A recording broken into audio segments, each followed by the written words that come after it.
Kull minu sit ta' binja f'żona ta' żvilupp li sarula żviluppi mingħajr permess, issa se jingħata l-opportunità unika li jirregolarizza l-pożizzjoni tiegħu.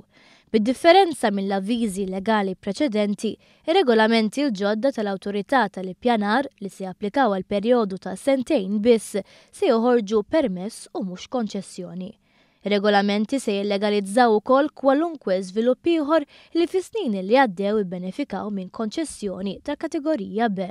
L-Awtorità se tikkunsidra biss regolarizzazzjoni ta' żvilupp illegali eżistenti li jidhru fir-ritratti tal-Awtorità stess meħuda mill-ajru fl-2016. Kull estensjoni jew żieda lil hinn minn dak li juru r-ritratti mhux se jkunu regolarizzati.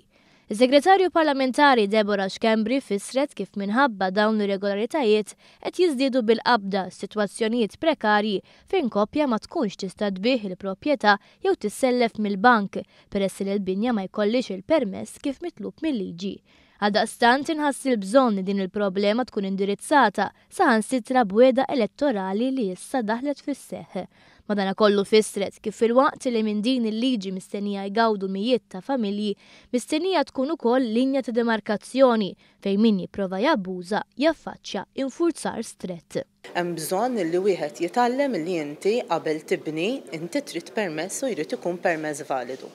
Allura millum il-qudiem se jkollna sitwazzjoni fejn min għamel ir-regolaritajiet qabel se jħallas għalihom b'dan il-proċess ta' regolarizzazzjoni, se jkollu 2 snin biex jiġi in-line mal-liġijiet u mbagħad dik tkun aċċettabbli minn issa l-qudiem min kollu ir-regolaritajiet jaf illi aħna se nkunu qegħdin ninfurzaw. Schembri saħqet li din l-opportunità mhijiex se terġa' tingħata fil-waqt li rimarkat li wara li l-proprjetà tkun regolarizzata il-valur tagħha jola wkoll.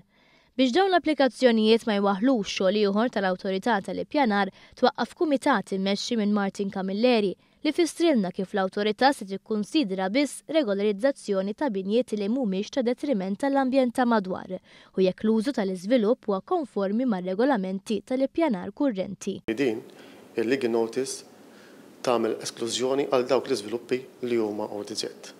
Sintendi wkoll dawk l-iżviluppi li għandhom enforcement notice fuq l-użu dawk lanqas ma jistgħu jiġu regolarizzati.